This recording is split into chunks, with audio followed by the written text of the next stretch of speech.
पौराणिक कथा के अनुसार भगवान विष्णु की 3 पत्नियां लक्ष्मी, गंगा और सरस्वती थी। एक बार विष्णु जी ने गंगा के प्रति विशेष अनुराग और लगाव दिखाया, जिसके फलस्वरूप सरस्वती के मन में ईर्ष्या भाव उत्पन्न हो गया। सरस्वती तीनों पत्नियों के प्रति समान अनुरक्ति रखने के आर्योचित सिद्धांत की उपेक्षा करके गंगा के प्रति आसक्ति दिखाने के लिए अपने पति विष्णु जी को खरी खोटी बातें सुनाने लगी।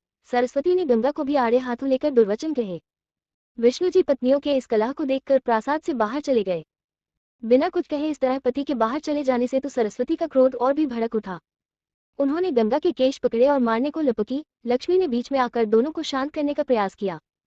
इस पर सरस्वती ने लक्ष्मी को भी गंगा की सहायिका मानते हुए उनका अपमान किया और उन्हें बीच में आने के कारण वृक्ष हो जाने का शाप दे दिया। इधर गंगा अपने कारण निरपराध लक्ष्मी को दंडित होते देखकर अत्यधिक क्षुब्ध उठी और उन्होंने सरस्वती को भूतल पर नदी हो जाने का शाप दिया।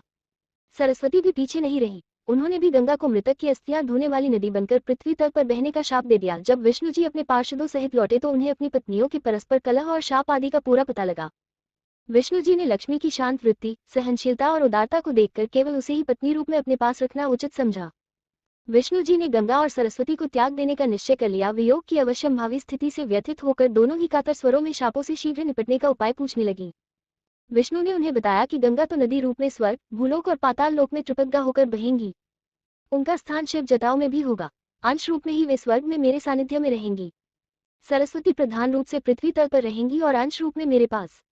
लक्ष्मी तुलसी वृक्ष बनकर मेरे शालिग्राम स्वरूप से विवाह करके समग्र और स्थायी रूप से मेरा पत्नीत्व ग्रहण करेगी। दोनों देवियां शापानुसार नदी रूप में पृथ्वी पर आए। पृथ्वी पर स्रोतों में जो सर जल दिखाई देता है उस सर का स्वामी सरस्वान कहलाता है और सरस्वान की पत्नी होने से सरस्वती सरस्वती कहलाई।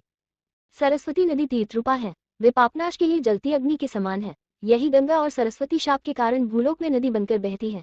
राधा कृष्ण के शरीरों से उत्पन्न उनके स्वरूपों का दर्शन कराने वाली गंगा अत्यंत पवित्र, सर्व सिद्धिदात्री तथा तीर्थरूपा नदी है। भविष्य पुराणों में कहा गया है कि सरस्वती के शाप से भारतवर्ष में आई गंगा शाप की अवधि पूरी हो जाने पर यानी कलयुग की समाप्ति पर पुनः भगवान श्रीहरि की आज्ञा से बैकुंठ चली जाएंगी।